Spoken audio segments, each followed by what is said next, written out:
Amém. Eu confesso que eu tenho meditado muito acerca dos últimos dias.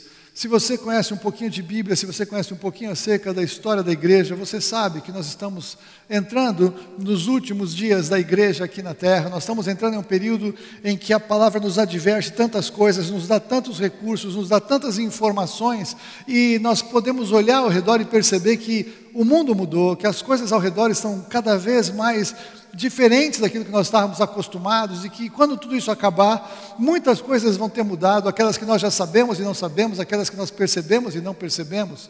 E o Senhor, Ele tem palavras para nós neste tempo. Então, quando eu comecei a orar sobre essa palavra, eu confesso que eu fiquei um tempo que eu não conseguia achar a maneira de entrar. Eu falei, meu Deus, eu preciso falar para as pessoas com um pouco mais de clareza, eu preciso alertar aqui a igreja, eu preciso alertar os meus irmãos, eu preciso alertar onde chegar esse vídeo acerca do tempo que estamos vivendo e que o Senhor tem para nós. E às vezes ficava uma palavra muito pesada, uma palavra muito tensa, muito densa, e eu comecei a falar, meu Deus, eu preciso que o Senhor me ajude. Eu estava em oração ali, e aí o Espírito Santo, Ele me trouxe a um texto que eu nunca preguei desta forma, mas Ele me trouxe a uma sequência de textos. Eu quero trazer para você cinco pontos para você firmar, e eu quero chamar essa ministração de palavras de esperança para dias de perturbação. Nós vemos dias em que ao redor o tempo todo tem perturbação. Você pode aquietar o seu coração, desligar algumas coisas, mas as informações vêm, as notícias vêm, a mídia vem. Está todo mundo, quando você encontra com alguém, está todo mundo de uma certa forma tenso.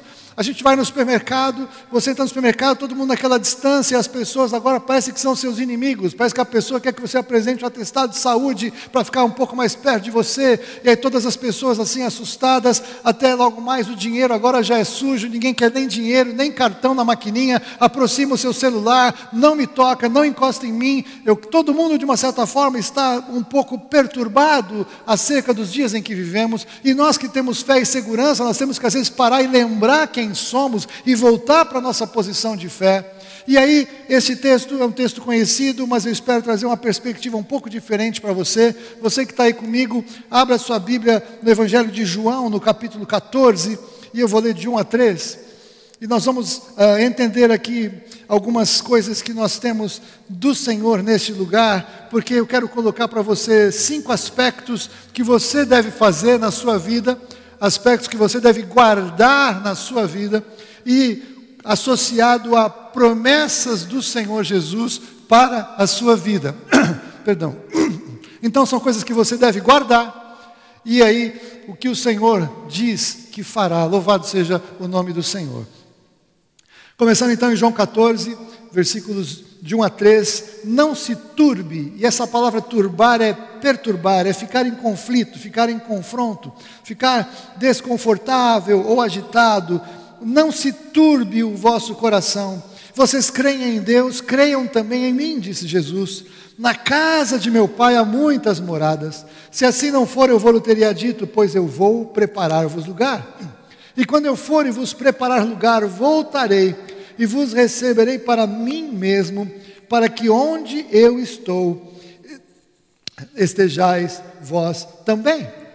Então a primeira promessa que eu quero dizer para você é: Jesus promete que voltará e nos receberá para que estejamos com Ele para sempre. Aleluia, louvado seja o nome do Senhor. Veja, o Senhor Jesus, Ele estava com seus discípulos, e Ele estava percebendo que os discípulos estavam perturbados, porque Ele estava entendendo que de alguma maneira Jesus estava dizendo que ia embora, Jesus estava dizendo que Ele ia partir, Jesus estava começando a prepará-los acerca de uma separação entre eles. E o Senhor Jesus foi embora, e Ele disse na sequência do capítulo, se você for ler, que por um tempo Ele iria, e o mundo ia sentir a sua falta, e os seus discípulos seriam responsáveis para trazer a presença dEle. Mas ali naquele momento de perturbação, naquele momento de confronto e de angústia, quando qualquer um de nós passa momento de confronto e de angústia, o que a gente quer? Solução, resolve o meu problema. O que eu preciso fazer para isso acabar? E muitas pessoas hoje no mundo, eles estão brigando com os seus governantes, com os seus líderes. Olha, resolva essa situação, porque eu quero ter paz de volta, eu quero ter minha vida de volta, eu quero voltar à normalidade. E muitos estão pondo a esperança na volta da normalidade, de acordo com o que os políticos possam decidir. Muitos cristãos estão também, de uma certa forma, entrando nessa discussão e culpando ou se preocupando com propostas de governo ou propostas de ministros, ou qualquer que seja a solução, para que tenham paz no coração. E esta paz no coração, pela ausência de problemas, não é a paz que vem de Jesus. Essa é a paz que as pessoas do mundo precisam. Mas nós que estamos em Cristo, nós temos uma esperança maior. E é assim que Jesus coloca, quando Paulo fala que se a nossa esperança em Cristo se resume a esta vida, nós somos os mais infelizes de todos os homens, nós somos os mais dignos de pena. É uma tradução, porque nós que estamos em Cristo, se as coisas resolverem ou não resolverem, não afeta quem nós somos, porque o que nos importa mesmo é que em breve o Senhor Jesus vem para nos buscar, em breve o Senhor Jesus vem para nos levar para estar com Ele para sempre. Essa é a promessa. Não se turbe o seu coração, porque eu vou voltar e vou levar vocês para mim mesmo, vou preparar um lugar. Ele foi preparar um lugar para nós, e o que Ele nos fala é algo além desta vida e além desta dimensão que nós vivemos. Agora, nunca na história da igreja nós vivemos um tempo tão próximo da volta do Senhor Jesus. Antes, esse texto ele era só para pensar nos que iam morrer em Cristo e que iriam ressuscitar. Alguns crentes, eu sempre brinco, é uma brincadeira que você vai entender, que morrem cedo demais, como meu pai e minha mãe morreram cedo demais, meus sogros morreram cedo demais. Estava falando com a nossa prima, que o marido dela, um pastor que amava a vinda do Senhor Jesus, faleceu há 2 anos, ele amava a vinda. Eu converso com ela sobre as questões dos últimos dias, ela sempre fala, e eu falei para ela, sabe o que tem, querida? O seu marido, ele foi apressado, porque a Bíblia diz que os mortos em Cristo ressuscitarão primeiro. Eles queriam ressuscitar antes de nós sermos transformados. É uma brincadeira que eu só posso fazer pela certeza que eu sei onde eles estão em Jesus Cristo hoje, a certeza da vida eterna hoje. Sei que eles vão na minha frente, na nossa frente, em nome de Jesus, que os mortos em Cristo ressuscitam primeiro, depois nós, os vivos, seremos transformados para ser arrebatados. Mas nós temos essa convicção, essa segurança, essa certeza. Querido, olhando o que está ao redor, não se turbe o seu coração. Lembre que Jesus foi preparar um lugar para nós que somos dele. Lembre que ele disse que vai voltar, e Jesus promete que voltará para nos receber, para que estejamos com ele para sempre. O Evangelho diz respeito à vida eterna. Nós estávamos meditando sobre isso em casa outro dia, como o Evangelho se tornou em algo palpável, material, concreto. Eu quero resolver a minha vida aqui hoje, a ponto que pessoas se convertem recentemente. Tem pouca perspectiva de vida eterna. Tem muito crente que o Evangelho resume na cabeça dele: Jesus me abençoar, Jesus me curar, Jesus me enriquecer, Jesus consertar os meus problemas, trazer o meu amor de volta, trazer Vocês entenderam? E essas pessoas, quando estão sendo agora despertadas para o fato de que há uma eternidade, há um fim, há um tempo de juízo acerca da humanidade, elas surtam como crentes, porque parece que elas ouviram isso pouco, e é culpa nossa, da minha geração e da geração que veio depois, que nós pregamos menos do que deveríamos acerca da realidade da vida eterna, acerca da realidade da volta do Senhor Jesus, acerca da realidade que tudo que nós conhecemos vai ser transformado em algum dia. O Senhor vem para estabelecer o seu reino, o seu sistema, e Ele quer que nós estejamos com Ele para sempre. Esta é a nossa esperança. Ainda que o Senhor não nos dê a normalidade supostamente normal que nós vivíamos de volta, ainda que tudo mude, mude ainda mais, ainda que as coisas sejam mais abaladas do que estão sendo, a nossa esperança em Cristo não depende desta vida. A nossa esperança em Cristo está focada na eternidade, garantida por quem Ele é, nas promessas que Ele tem para nós que somos seus, na convicção de que a Sua palavra se cumpre para a glória dele, em nome de Jesus. Alguns domingos atrás eu preguei uma palavra dizendo que Jesus, quando Ele veio, Ele prometeu que Ele ia morrer na cruz, e Ele morreu. Ele prometeu que Ele ia ressuscitar, e Ele ressuscitou. Ele prometeu que vai voltar, então pode ter certeza que tudo que Ele cumpriu, e tudo que Ele prometeu, Ele cumpriu. Então Ele virá, em nome de Jesus. Louvado seja o nome do Senhor. Mas entrando nesse texto, eu falei para vocês que eu encadeei algumas coisas. E aí, continuando a leitura, no Evangelho de João 14, onde você está, no versículo 21, o Senhor, Ele traz uma palavra tocante. Ele diz assim: aquele que tem os meus mandamentos e os guarda, esse é o que me ama. E aquele que me ama será amado por meu Pai, e eu também o amarei e me manifestarei a Ele. Eu tenho falado para vocês que toda vez que eu releio a Bíblia e que eu volto a textos que eu já vi várias vezes, eu digo para vocês que a Bíblia está passando por uma atualização de software. Eu não estou falando da Bíblia digital, estou falando da sua Bíblia de papel que você tem há 10, 20, 30, 40, 50, 100 anos, a mesma Bíblia de papel que você está. Quando a gente lê a Bíblia hoje, parece que Deus está dando um reset na Bíblia. E textos que falavam de realidades da vida diária, como a gente tinha antes, há 10, 20, 30, 40, 50, 60 anos. Agora eu vejo os mesmos textos, e os textos eles estão apontando o futuro. Parece que antes a Bíblia contava as coisas que aconteceram antes de nós. E agora eu chego nos mesmos textos, e os textos falam o que está acontecendo adiante de nós. E esse texto ele é exatamente assim. Há anos eu amo esse texto. Eu lembro que um querido amigo, Sérgio Pimenta, um grande compositor, ele musicou esse texto, ele já está com o Senhor também, e nós cantávamos esse texto, e a impressão que eu tinha só é que o Senhor ia se manifestar na minha vida, porque eu guardava a sua palavra, e claro que isso é verdade, é uma verdade. O Senhor disse que se eu guardo as suas palavras, se eu guardo os seus mandamentos, essa é a minha maneira de dizer para Ele que eu amo, e Ele também então diz o quê? Que quem fizer isso, eu também o amarei, e me manifestarei a Ele. Mas nós vamos ver que aqui tem alguma coisa um pouco mais clara na sequência, mas por agora eu quero que você, voltando naquele esboço que eu coloquei para você, então nós somos chamados para acalmar o nosso coração, a guardar as suas palavras em amor até que Ele venha. E o que Jesus promete? Ele promete que continuará a nos amar, e Ele continuará a se manifestar na nossa vida. Então, se nos momentos em que o coração está sendo conturbado, nós guardamos as palavras do Senhor, guardamos as suas promessas, nós sabemos que Ele vai continuar a manifestar o seu amor a nosso favor, e Ele se manifestará. Ele se manifestará na nossa vida diária, Ele se manifestará nas situações que nós estamos vivendo, mas Ele se manifestará também de uma maneira gloriosa. E aqui eu preparo para ir para o terceiro ponto. Colossenses, a carta de Paulo aos Colossenses, capítulo 3, versículo 14, Colossenses 3, de 1 a 4.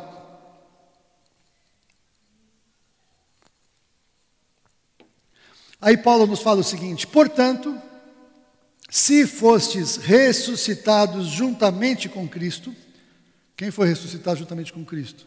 Aleluia, nós estávamos mortos, Ele nos deu vida.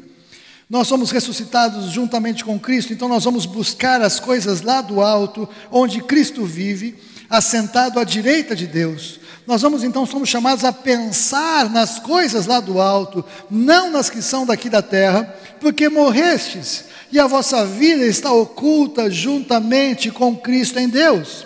Quando Cristo, que é a vossa vida, se manifestar, vós também sereis manifestados com Ele em glória. Aleluia!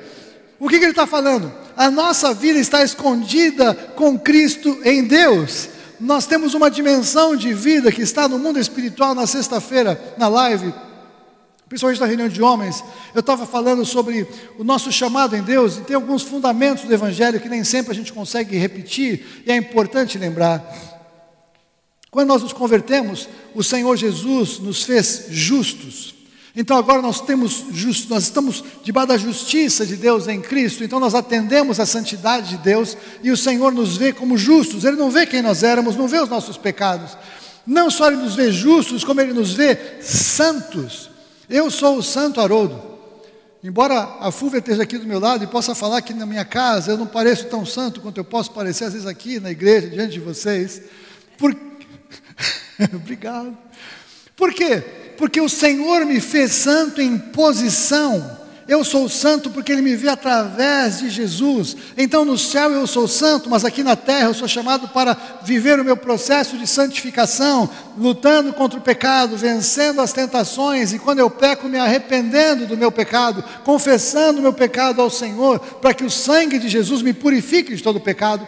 Então nós temos posições espirituais. Se você ler o capítulo 1 de Efésios e o capítulo 1 de Colossenses, você vai ver que Deus nos diz que nós estamos assentados nos lugares celestiais em Cristo, ou seja, a nossa posição eterna. Nós no mundo espiritual, nós já estamos nesta posição, embora nós estejamos aqui vivendo tempo e espaço, até aquele dia quando tudo isso será completado. Então quando Ele diz que a nossa vida está escondida em Cristo, e Cristo está escondido em Deus, Cristo não está visível aqui, mas quando Ele se manifestar, quando Cristo, que é a nossa vida, se manifestar, nós também seremos manifestados com Ele em glória. A outra dimensão é que no Éden, o corpo que Adão tinha, que era o corpo glorificado que ele tinha, que era um corpo semelhante ao de Jesus na ressurreição, quando Jesus apresentou-se aos seus discípulos, aquele corpo, aquela glória que estava nele se perdeu pelo pecado. E a Bíblia nos diz que Paulo fala que todos pecaram, todos pecamos e destituídos fomos da glória de Deus. Então há um corpo de glória nos aguardando para transformar este corpo. Este corpo é mortal, este corpo é corruptível, este corpo é perecível, este corpo tem prazo de validade. Mas a nossa vida em Cristo constitui ou consiste inclusive de um novo corpo de vida eterna, que quando Cristo se manifestar, nós também manifestaremos com Ele em glória. Então quando nós guardamos os nossos pensamentos no alto até que Ele venha, nós aquietamos o nosso coração. Ainda que alguns de nós possam lutar com enfermidades, porque esse corpo tem prazo de validade, alguns dos nossos irmãos em Cristo vão morrer. Nós temos orado por pessoas que estão passando dificuldade, pessoas que estão aparentemente, muitas delas em sua fase terminal, até humanamente falando, mas ainda que aquele corpo se corrompa, o tesouro da vida eterna que está no interior, o homem interior, a realidade, esse se renova dia a dia, e é esse que vai ao Pai, esse que manifesta gloriosamente naquele dia, esse é o que tem a vida eterna. E aí este corpo, ele vai ser ressuscitado, como lemos em Tessalonicenses 4, 1 Coríntios 15, o mortal da imortalidade, o corruptível da incorruptibilidade. Como eu falei, os mortos em Cristo vão ressuscitar no dia do arrebatamento, e vão ressuscitar em corpos gloriosos, corpos transformados, corpos poderosos para sair da terra e serem levados ao céu e entrarem na presença do Senhor. Então quando as coisas aqui apertarem, quando você fica preocupado, ai meu Deus, será que eu estou com coronavírus? Será que eu peguei o vírus? Eu estou mal, estou ruim, estou com isso. E as pessoas têm tido até uma mentalidade de doença mais do que a média, qualquer coisa já acha que está doente. Ainda que os nossos corpos adoecessem, e está amarrado em nome de Jesus, ainda que adoecessem, nós pensamos nas coisas lá do alto, nós pensamos em quem nós somos em Cristo, nós pensamos que Ele virá, e que então isso aqui tudo é passageiro, rapidamente passageiro, a vida passa rapidamente. Eu nunca entendi isso com tanta clareza, até chegar na idade que eu estou. Nos últimos tempos eu tenho entendido muito mais a velocidade da vida, a rapidez de todas as coisas, a velocidade que a gente pode perceber quando a gente olha para trás e vê tudo que a gente fez ou não fez, o que aconteceu e não aconteceu, o que deveria ter acontecido e não aconteceu. A gente vê as pessoas ao nosso lado envelhecendo, aqueles da nossa idade, mas nós continuamos os mesmos. É impressionante, só os caras ao nosso lado envelhecem, eu continuo mesmo, glória a Deus, fantástico isso. Mas as pessoas nesse momento ficam muito mais ansiosas ao cuidado da saúde, o que é uma bênção, tem que cuidar da saúde. Mas algumas pessoas estão tendo seus corações perturbados com medo da saúde. Se espirra, já acha que está com grau último. Querido, você que tem Jesus, você não pode olhar para essas coisas e pensar da mesma maneira. Você pensa nas coisas lá do alto.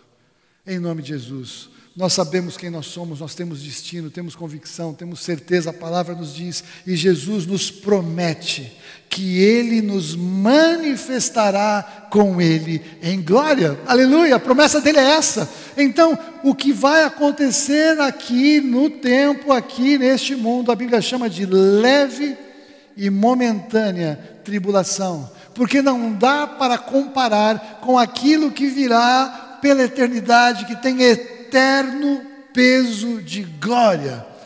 Você precisa permitir que o Espírito Santo traga para a sua mente a revelação maior que você puder da eternidade.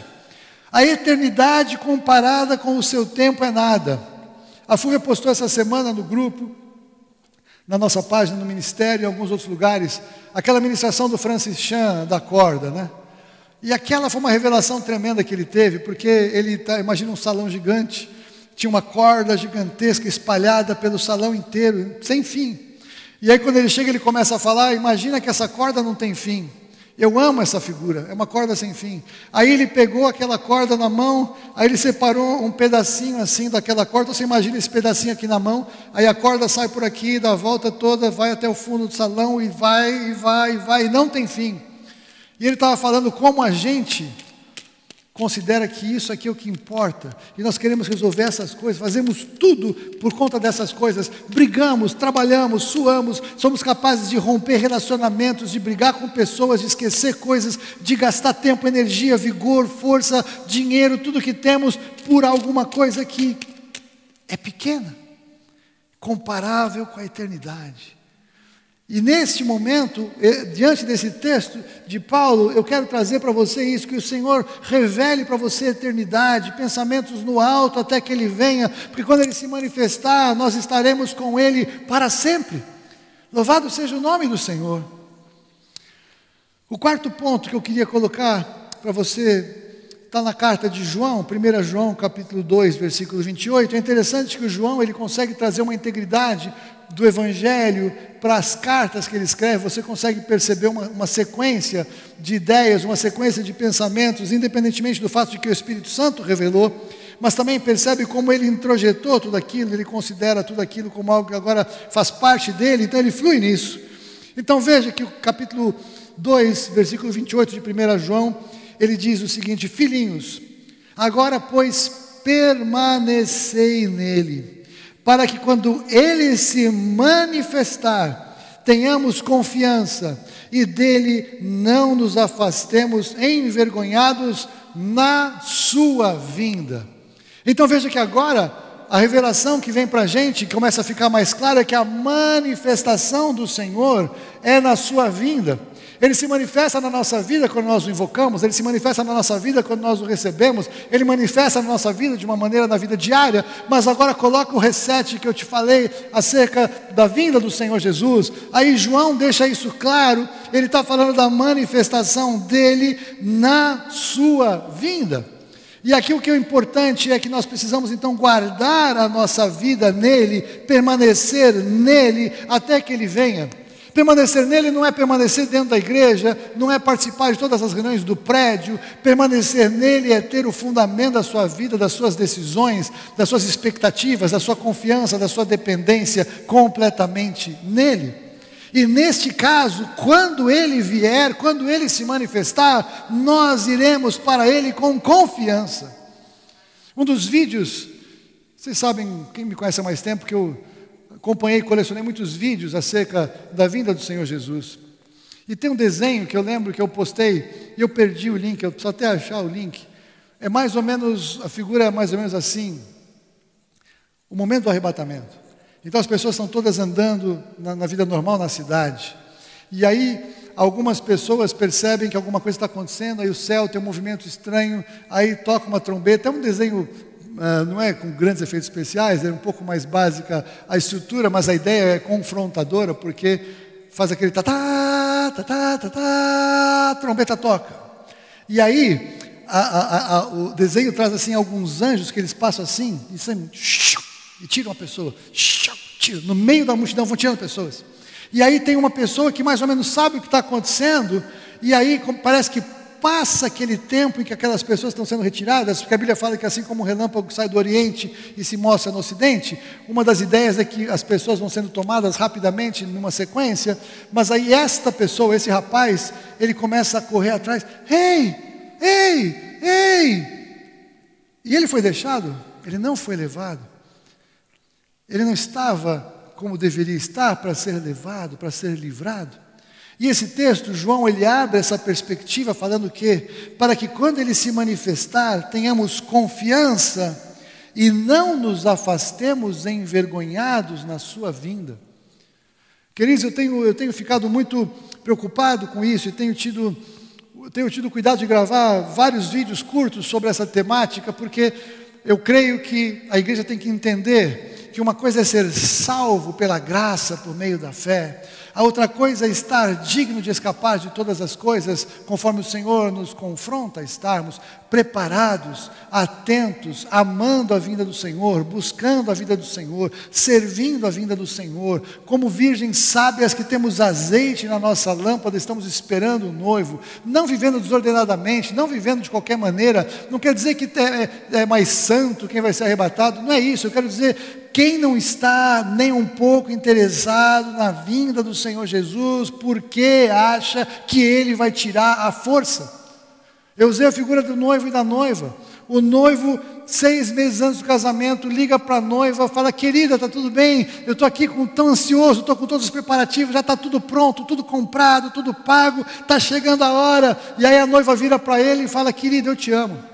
Mas sabe o que é? Eu te amo muito mesmo, eu quero muito casar com você, mas eu encontrei algumas pessoas assim da minha vida, sabe? Até alguns ex-namorados, alguns ex-amigos, e tem sido um tempo muito legal de eu estar com eles. Eu estou me despedindo deles, eu quero estar com você, mas não vai dar tempo. 6 meses é muito pouco tempo para eu conseguir pôr toda a conversa em dia, para encontrar com todos eles, sabe? Então dá para a gente adiar o nosso casamento por 6 meses ou 1 ano.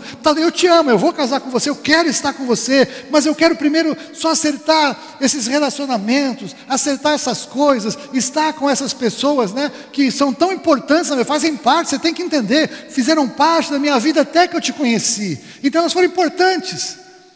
Você acha que esse noivo vai ter convicção de que essa noiva realmente quer casar com ele?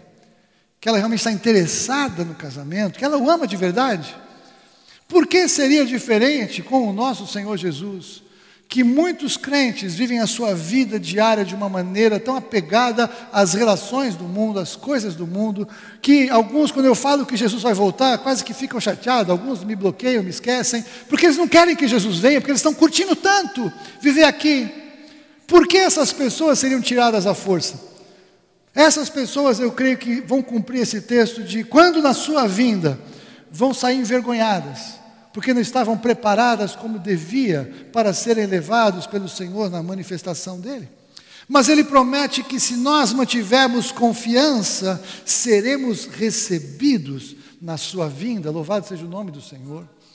A Bíblia diz que Enoque foi arrebatado pela fé, e porque ele agradou a Deus, porque andou com Deus. Enoque andou com Deus e já não era, porque o Senhor o tomou para si. Enoque tinha prazer na presença do Senhor. Enoque cria nas palavras do Senhor, e então pela fé ele foi livrado. Noé, pela fé, edificou a arca, que é uma figura do arrebatamento. Pela fé ele alcançou, pela fé ele pregou, pregoeiro da justiça. Pela fé ele fez algo quando ninguém imaginou que algo assim poderia acontecer. Noé construiu a arca não na beira-mar, Noé construiu a arca numa cidade.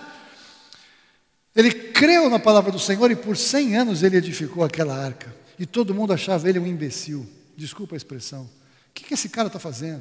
Nunca choveu. Imagina que vai alagar o mundo inteiro. Isso nunca aconteceu antes. Imagina, se chover muito, porque não tinha nem chuva. Vinha só um orvalho. Se chover mesmo, forte, a gente corre para o monte.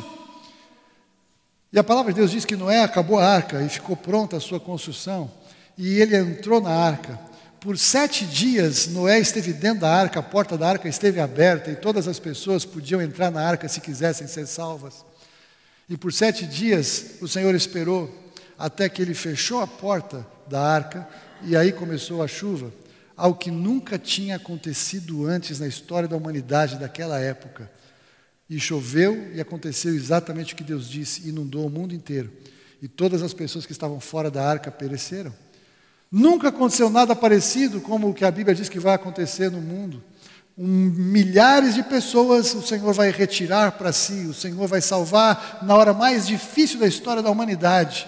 E muita gente zomba disso, fala que é ridículo, brincam, fala que não tem sentido, que não é possível algo assim acontecer. Talvez sim, talvez não, vamos ver. E tem crentes que param assim. Eu fico pensando, então, é uma figura. Nunca aconteceu. Então quem espera quem confia, quem coloca a sua vida num segundo plano, pensando nas coisas espirituais em primeiro lugar, está mostrando para o Senhor como Noé: eu creio, Deus, eu não sei como é que é isso, mas eu estou me preparando, eu quero edificar esta arca da fé, eu quero edificar, Senhor Deus, esse posicionamento de fé, eu quero estar preparado para te encontrar, eu quero naquele dia ser livrado, ser levado, ter confiança, saber que se tem arrebatamento, eu vou porque eu estou preparado, eu vou porque eu quero, eu vou porque eu estou na expectativa. Quando eu era garoto, primeira vez que eu ouvi falar do arrebatamento, eu tinha 14 anos, e eu lembro que algumas vezes, eu fui no quarto do meu pai e da minha mãe, bem devagarinho assim, acordei 2 horas da manhã assim, sabe que você acorda assim, eu fui lá, e eu abri a porta, para ter certeza que eles estavam lá, porque eu não tinha certeza que eu ia, então se eles estavam lá, é porque estava tudo bem. Se eu fosse lá um dia, eles tivessem saído, estivessem na cozinha, tomando um cafezinho, eu era capaz de infartar na porta do quarto, porque a minha convicção era neles e não em mim, em Deus, não Deus em mim, você está entendendo? Qual é a sua convicção acerca do arrebatamento? Você vai precisar ligar para a casa dos seus pastores para saber se está tudo bem, se estão lá, está tudo jóia, não aconteceu nada? Você tem o direito em Cristo de ter a sua convicção nele pelo Espírito Santo. E você tem a responsabilidade de aprofundar e de viver a sua experiência com ele pela graça, por meio da fé, esperando que ele venha, porque ele promete que se nós mantivermos essa confiança nele, nós seremos recebidos na sua vinda. E por último, em 1 João mesmo, capítulo 3, versículos 2 e 3, nós esperamos o Senhor aguardando a transformação dele em nós, no dia em que ele venha. 1 João capítulo 3, versículos 2 e 3, nós vemos João falando o seguinte: amados, agora somos filhos de Deus. Então ele está falando para pessoas convertidas a Jesus Cristo, e ainda não se manifestou o que haveremos de ser. Sabemos que quando ele se manifestar, seremos semelhantes a ele, porque haveremos de vê-lo como ele é. E assim mesmo se purifica todo aquele que tem esta esperança, assim como ele é puro. Queridos, no dia da manifestação do Senhor Jesus, a palavra de João nos fala que nós seremos então semelhantes a ele, porque haveremos de vê-lo tal como ele é. Quando nós encontrarmos com o Senhor naquele dia, a vida, a palavra de Deus nos diz que então o que é mortal se reveste da imortalidade, o que é corruptível da incorruptibilidade. A glória do Senhor estará em nós, porque nós precisamos estar assim para ser tirados deste lugar, para estarmos com eles para sempre. A partir dali, essa passa a ser a nossa nova realidade, corpos eternos, vida eterna, manifesta em nós pela graça, pela fé no nosso Senhor Jesus Cristo. Quando ele se manifestar, seremos semelhantes a ele, porque haveremos de vê-lo tal como ele é. E essa é a promessa do Senhor, que quando ele se manifestar, estaremos com ele para sempre. Louvado seja o nome do Senhor. Voltando para o Evangelho de João, capítulo 14, versículos 4, 5 e 6. Jesus falou para os seus discípulos, depois que ele falou: não se turbe o seu coração, eu vou e vou voltar, vou receber vocês. Ele disse para eles: e vocês sabem o caminho para onde eu vou? Disse-lhe Tomé: Senhor, não sabemos para onde vais, como saber o caminho? Respondeu-lhe Jesus: eu sou o caminho e a verdade e a vida. Ninguém vem ao Pai senão por mim. Talvez você não conhece Jesus ainda. Talvez o que eu estou falando para você soou uma coisa um pouco estranha, porque te falta a revelação pelo Espírito Santo de Deus no seu coração.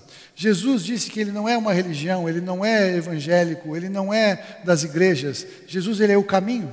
Aliás, ele disse que ele é a porta e que ele é o caminho. Ele disse: eu sou o caminho, a verdade e a vida, ninguém vem ao Pai senão por mim. Jesus deixa claro que quem dá acesso ao Pai é ele. Você precisa ter uma experiência com Jesus, você precisa conhecer Jesus, a verdade de Jesus revelada na palavra de Deus, mas não uma verdade que eu vou colocar um monte de coisas para você entender, mas a verdade da palavra de Deus de que você pode e deve ter uma experiência real com Ele, que ninguém vai poder dizer para você que nada aconteceu.